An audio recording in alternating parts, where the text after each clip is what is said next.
This is the BMW i4, and it's the company's smallest electric vehicle that's currently on sale that doesn't happen to be an SUV. In this review, we're going to look at what this car is like to drive, all the interior features, the very impressive infotainment screen, and also this interesting design at the front.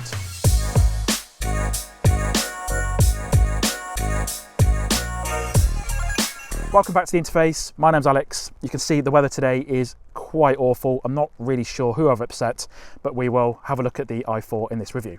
So the first thing you notice when you look at the front of any modern 4 Series is this big kidney grille. It's just a staple design element that BMW have used for the past few decades. You'll find it on all of their electric vehicles actually, the i4 like this one, the i5 and the i7.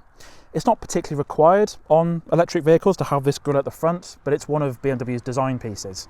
I think when the first 3 Series and 4 Series of this generation was released, I didn't quite like it. I don't think a lot of other people did at the same time, but I think as time has gone on, as I've seen it in person, it does look a lot better than it originally did, and I think the addition of a number plate has also improved that.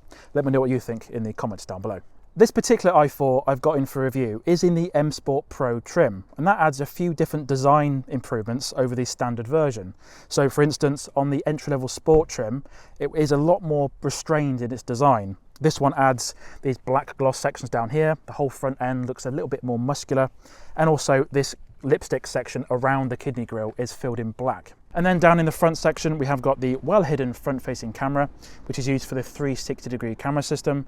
And then the BMW badge is outlined in blue to let you know that it's electric. Now, a lot of EVs usually that are the same kind of size as the i4 do tend to have some sort of underbonnet storage. Take, for example, the Tesla Model 3. That has a very decent sized boot with a lot of storage underneath the false floor, and it has a very good sized frunk too. However, with the i4, that isn't really the case. While it has got a very decent sized boot, it just doesn't have any frunk at all, despite having a very, very long bonnet, and this one being rear-wheel drive. So once you do open the bonnet, which is on gas struts, quite a nice premium feature, there's just a lot of plastic under here. There's not really much to see at all, apart from the washer fluid top-up, the 12-volt battery terminal there, and that's about it. There are some third-party solutions online to get some sort of underbonnet storage, but from the factory, this doesn't come with anything. In the UK, the i4 starts at £51,370, and that gets you the entry-level Sport trim. It then goes up to a whopping £73,425 for the top spec i4 M60 xDrive in the top spec M Sport Pro trim. The exact car I've got on test is the i4 eDrive 35 in the M Sport Pro trim, and it retails at £59,127. Before we go any further, I would really appreciate it if you could subscribe to the Interface Cars YouTube channel. There's lots of content coming every week. Brand new car reviews just like this one, infotainment walkthroughs and EV charging guides. Thank you. When it comes to batteries, there are 2 different sizes to choose from, either 67.1 or 81.3 kilowatt hours. Both are 400 volt and both have pretty impressive charging speeds. On the smaller battery version of the i4, DC charging is handled at up to 180 kilowatt, and that means 10 to 80% is handled in only 32 minutes. On the larger battery version, that is 205 kilowatt, and that means 10 to 80% in 30 minutes. Both versions can handle AC at up to 11 kilowatt. The charging port itself is located on the rear right-hand corner of the vehicle, which is unfortunately in the worst possible location for using V2 or V3 Tesla chargers. You could make it work on the longer cables on the V4 chargers, but if you are trying to use the Tesla chargers that are open to everyone, but the older stalls, then you might have a bit of a problem. You might end up blocking a bay, which isn't really recommended. Behind the charging door itself, there is a CCS2 combo port, no rubber bungs, which is good to see because they do get in the way quite a bit. Just 2 trap doors, which are nicely labelled. So the top one is for AC charging. That might be at a hotel, might be at home, might be at work, or something along those lines. Then if you do get to a public charger, like a Tesla charger or a grid serve one on the motorway, then you can open this other section up, and that will take the larger socket you see on those chargers. Pretty good. There is also an LED light to let you know the status, and also an unlock button for removing any stuck ports or just unlocking the port itself. Now this one is the M Sport Pro, and that means inside, as well as the exterior, you do get a few nice visual enhancements. So for instance, the steering wheel is from the M Sport models. It's a bit more narrow, a bit more chunky, very girthy at the top, very, very nice to hold and nice to use. If you do go for the Sport trim, you do get a more traditional looking wheel, but it is again quite a nice wheel to use. These seats are great. You can get the option of leather and leatherette on the i4, but these ones come standard on the M Sport Pro package. They're cloth with some nice blue and red piping. These are actually called M Performtex black cloth with M piping, and actually they are really, really good. This particular car does have heated seats, which upon checking the configurator isn't actually an option anymore when you do have the specific seats, so just bear that in mind when you're looking at ordering a brand new car. The options you might see on this particular car might be ever so slightly different compared to what you can order right now. In terms of the seat materials, there are quite a few different options. So you can get full leather in either cream, black or brown, and you can go full Mazda RX-8 and get black and red if you so wish. There are some other different variations available, such as leatherette. I will put some exact information on screen now. And then for this bit of trim on the dashboard, this one is called aluminium, but it is actually just plastic. There is also carbon fibre, a fine light wood and blue wood if you so wish. For the actual build quality, is actually quite premium. This whole section on the dashboard is, unfortunately, it looks like plastic, but it's actually rubber, so it does feel a little bit more premium than it actually looks like it would be. I've got a grille section up here, got the heads-up display, which comes as part of the technology pack. So a couple grand, I'll put the price on screen. Got this massively wide screen here, which has got the infotainment on this section and the driver's information here.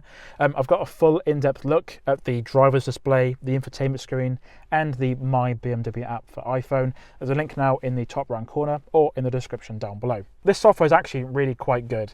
The overall look and feel of it does look a little bit dated, but it is very snappy, very fluid. There's loads of different options on here, a lot of customization in terms of what you can do with the car. And as I said, even though it does look a little bit dated, it is quite functional. And also the driver's display is very high resolution, gives you a lot of different information at hand. And the heads-up display, again, very high resolution, different view options in there for music, the indicators, and a load of different bits and pieces, which is very, very good to see. Got loads of physical buttons here. It's got the volume and controlling this heads-up display and the driver's display. There are some sections in here for the adaptive cruise, which, as I'll get to a bit later, doesn't actually come on this car, so it feels a bit strange that they've left the buttons in, even though you've got to pay quite a bit of money through the software to download that add-on for the car, which is a bit of a shame. And then the stalks here, got the indicators, got the high beams. The auto high beams is done, you can activate it from a button here, but there is also another button to cycle through the different modes for the trip computer. So either from factory, from the start of your journey, or from when you reset the system, which is nice. So you can cycle through that quite easily. Down here, we've got some controls for the brightness of the displays. There's a nice little wheel for that, and all the auto light controls too. One weird thing I found with this i4 is that it doesn't have any adjustment for the headlight height. There's no settings for it in the screen. There's no physical buttons for it either. So in case you're wondering about why you can't adjust the headlight height, that's why you just can't on the i4. And then down here, we've got the lock and unlock buttons, a nice big handle for opening the door, a relatively small door bin as well, and your controls for the windows and the mirrors. Down in the center console, you've got all the controls for the eDrive system, which is what BMW call their software. Got a wheel for controlling that as well. Got the gear stick, start stop, which is in blue, and a load of other physical buttons. Some of them are physical buttons, but some of them are like a massive D-pad, so they do have a little bit less feel than you would like. One thing I'm not a massive fan of is how cheap this eDrive wheel feels. I mean, considering the price point of this car, you would expect it to have a better quality wheel, really. It does feel a little bit cheap. For a few £100, you can upgrade this to a plastic crystal, sort of more premium feeling unit, and all the buttons do change a little bit down here, but I kind of would have expected them to put this in a standard. It kind of looks slightly out of place with the nice aluminium plastic on the dashboard, the leather steering wheel, and these nice premium seats. Down in this section here, we've got the two good-sized cup holders with some grippy arms, so there's 3 little tabs in place that grip each cup or can when you do put them in. There's one USB-A port, and then down here there is a section where you can put your phone, but on this particular version it doesn't come with the pack that adds that, so it's just a just a placement for a phone that you're not charging. If you do want the wireless phone charging pad, by the way, just checking my notes, it is £900 and it comes part of the comfort pack, which also adds front lumbar support for the driver's seat and comfort access. Now, while there's a good amount of physical buttons for the steering wheel and the eDrive system down here, the same can't be said for the climate control, unfortunately. Everything is controlled apart from two sections on the touchscreen itself, which you can obviously use the eDrive wheel to access the climate control, so it's not too much of an issue, but typically when you want to control the climate control, you want to do it in one clean click, either from this section down here. And they kind of did have the room for it, so it does feel a little bit strange. But what you do have access to are some two buttons down here, one for the max defogging of the windscreen and one for activating the heated rear windscreen and the heated mirrors too. There's also a hazard warning switch, two skip track buttons and actually a volume button. So while I've been complaining about the lack of buttons, it is fantastic to see a physical volume knob for controlling the volume. A click press in will turn on and off the audio system, so that's quite a nice little feature there. And then in the center section, there is an armrest here with a bit of storage underneath, one USB-C port and a bit of storage in there with a small LED light too. Down here, we've actually got a pretty good sized glove box with some felt lining, and it's got just enough room in there for the manual, all pretty good there. Up here, we've got a good sized rear view mirror, which gives you a good view out the back. The visibility in the i4 is surprisingly good considering this is a sports saloon and typically the visibility in these sorts of vehicles isn't the best. I will touch on the visibility in the driving section a bit more. There's some sensors there and the whole bank for the ADAS system. Up here, pretty standard really, nothing really that fancy. Got an SOS button, two LED lights, some control third lights as well. You can spec a sunroof on the i4, but this particular car doesn't have it. I will put the price on screen. One option you might want to spec is the electronic adjustment for the front seats. So we just got manual adjustment here, which is a little bit of a shame. It is an option extra. Again, I put the price on screen. We do, however, have front lumbar support, so you can increase the bolstering on these driver's seats.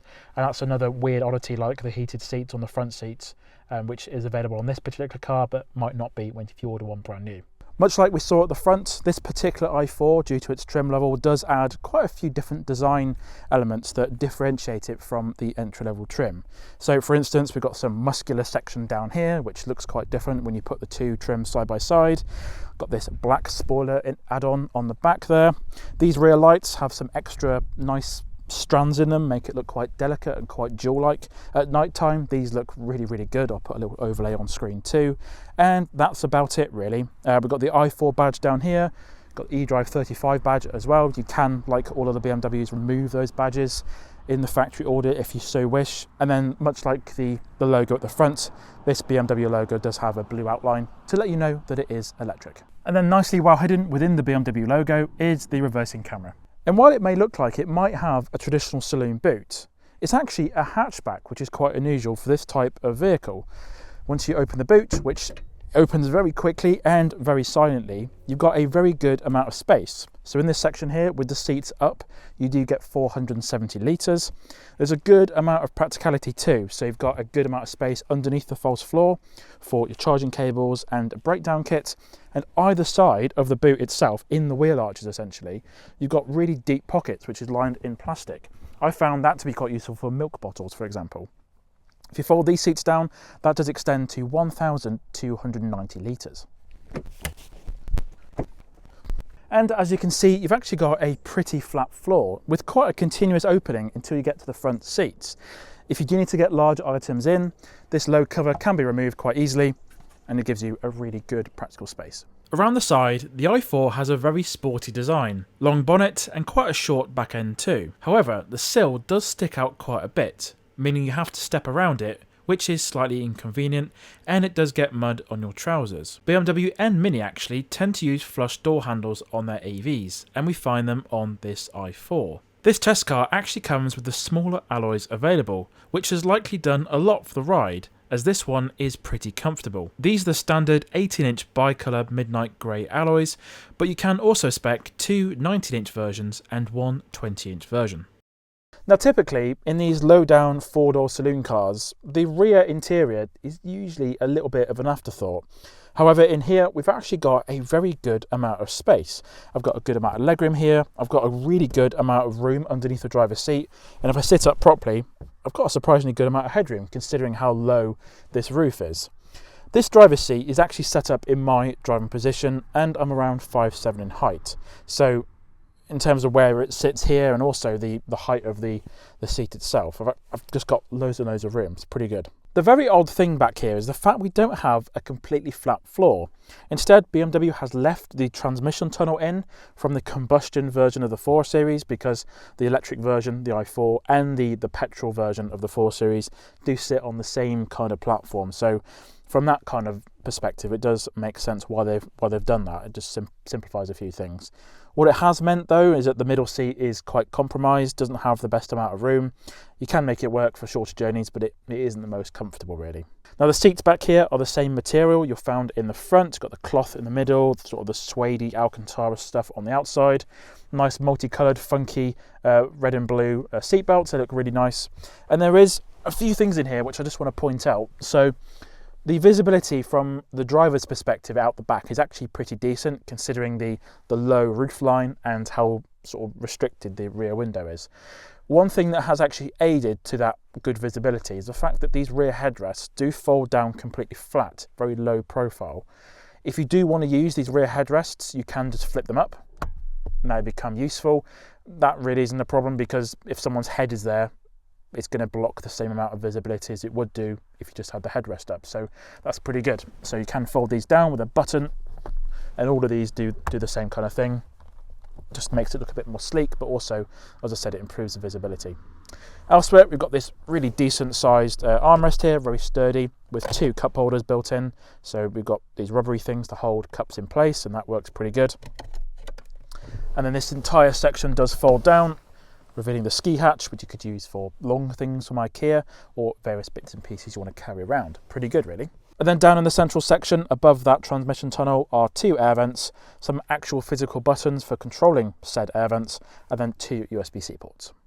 Now, even though BMW has marketed this car as a sports saloon, it isn't really compromised in a lot of the ways that other sports saloons might be.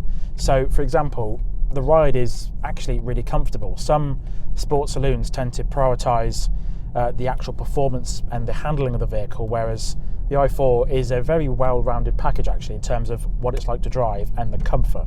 The other thing that has quite impressed me is the ease of use when just driving it around day to day. The steering is very light and engaging, the handling is very engaging as well, and it just is a very, very easy car to live with. It soaks up incredibly long motorway journeys with absolutely no problem whatsoever. It can make quite a long journey just feel like you're not doing it at all. Now, my only little criticism with using it day to day is the lack of adaptive cruise control on this particular model. Now, it is an option extra, which is a bit of a downside. So it's around £750 if you are adding it on with the software. If you're adding it on through a factory order, then it will be about £600. But in my kind of view, I would have expected a 60 grand car to have adaptive cruise control as standard in some form, even if that meant having a more advanced version, a bit of an option extra. But I can kind of see why the company has done it. They are doing a lot of these software add-ons at the moment, but it just feels a little bit icky when you're driving it around. I mean, you've got the buttons for it here, so you've got the buttons to adjust the actual adaptive cruise. It wouldn't be quite as bad if those buttons weren't really there. It's kind of a little bit of a kick in the teeth, to be fair. And also, even though this particular car I'm driving has the entry-level powertrain, so we've got the smaller battery, the less powerful motor, it's rear-wheel drive, it still has a very adequate amount of performance. So 0 to 62 miles per hour is handled in 6 seconds. We've got 286 horsepower, which is pretty good actually, and this one is rear-wheel drive. If you want to, you can get the i4 with around 350 horsepower and all-wheel drive, and there is also the most powerful version called the M50. So there are quite a few different options out there. The handling is one of the main highlights really for me on this vehicle. It's just got such engaging handling, it feels so involving to drive, and as some people might complain, even though it is electric, it still is very, very fun to drive and makes you feel very, very involved in what's happening. It's the turn-in performance and the turn-in sort of confidence that you've got when driving this car is, again, one of the main highlights. And even at slower speeds, like 26 miles an hour here, you can kind of tell what this car is actually capable of when you would push it a little bit harder. And there are actually some other driver modes down here. I've got Sport, Comfort and Eco Pro. I've been using the car this entire week in Eco Pro mode, and that gives you really still quite engaging performance, but it obviously dumbs down the handling and it dumbs down the throttle response for you. You have got the Comfort mode, which sharpens things up slightly, so you've got a bit more handling performance here, and the steering gets a bit more engaging. And there is Sport mode as well, which stiffens everything up and feels even more direct than it was in Eco mode actually. Regen is still quite good here, obviously not quite as harsh as it was.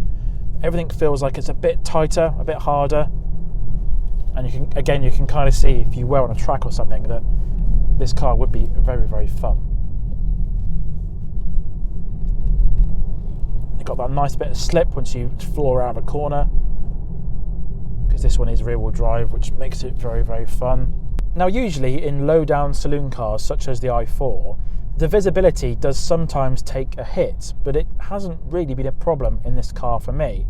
The rear window is a very good size. As we looked at earlier, the headrests themselves in the back are by default in a very low profile position, and if you do want to use those headrests, you can flip them up. That's pretty cool, really.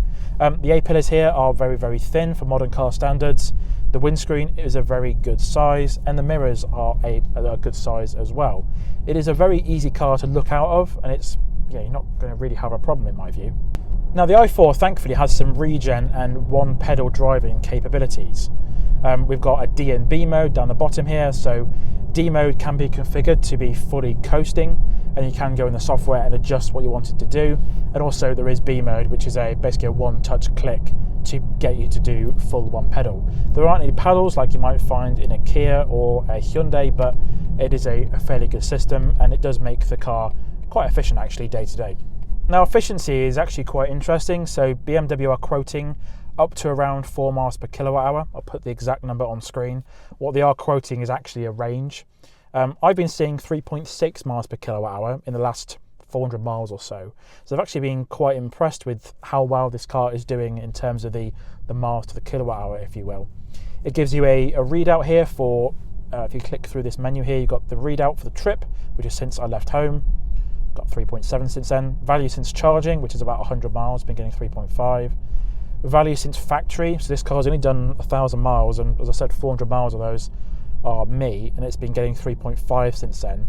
But since I reset the car last week, I've been getting around 3.6 miles per kilowatt hour. So even though it's been quite cold at the moment, and I've done a fair amount of motorway miles, most of that is actually motorway, I've actually been quite impressed. There's also quite a handy live readout. So at the moment I'm going 30 miles an hour, I'm getting 6 miles per kilowatt hour, but obviously if you do let go of the throttle, it will obviously drop off or increase over time. So it is quite an efficient car actually, despite being around 2 tons and giving you all that performance and all these luxury features inside. So in terms of what this car would do on a particular charge, it's not bad considering the size battery and the weight of the vehicle. Like the efficiency levels, BMW are giving you a window of range, so it's between 279 and 310 miles on the WLTP cycle. On that larger battery, again, they're giving you a window of range, but it will give you up to 370 miles. But I think for a lot of people, this smaller battery pack is about 10 grand cheaper to buy for this same model with the same battery. Obviously, you do get a bit more performance in terms of what the motors are capable of doing, but I think this is a very good middle of the road option for a lot of people. But all in all, it's a very easy car to drive, and when you do want it to do a bit more for you, it can handle incredibly well at the same time. So for the nighttime test, at the moment, this is the low beams and you can't actually adjust the headlight height itself. If you press a button on the left-hand stalk, it will then enable the automatic matrix LED lights. So if someone is coming towards you, it will then block off part of the road. If you then move the stalk forward, that will then enable the manual high beams. So you don't actually have to use the automatic high beams if you don't want to. All in all, the headlights light up the road in a very good way, but the only downside is that you can't adjust the headlight height. So overall, what do I think about the BMW i4 for 2025? Well, to drive, this car, as you saw a bit earlier, is incredibly engaging. For an entry-level trim, I do think the work that BMW have done is very, very impressive. It feels incredibly planted, just lovely and fluid to drive, and actually it's surprisingly efficient too. And while the interior is very good quality, from a very short glance, it looks like some of the materials inside are quite cheap plastic, which might put some people off if they look at the car in photos only. Not until you do touch it, you do realise it is rubber, but the build quality inside is actually really, really good. The fact that this car doesn't have adaptive cruise control, despite having the buttons on the steering wheel, doesn't seem really that great. It's a software locked option for £750. If you do purchase it when you purchase the car brand new, that drops to about £600. But for what is nearly a 60 grand car, I would have expected it to have adaptive cruise control as standard. But overall, really, I do think there are other options on the market which do offer just as much, if not slightly more, for quite a bit less money. Something like the entry-level Tesla Model 3 springs to mind, which is quite a bit cheaper than this particular car. But if you want a BMW that doesn't look like an electric car, that has the low running cost benefits of running an EV, then definitely go and check out the i4. It is a very, very engaging car to drive, and I think that is one of its main selling points. It is lovely to drive, and it just feels like a very well thought out car. However, I'd love to hear your thoughts in the comments down below. My name's Alex, please subscribe to the channel, and I'll see you again next time.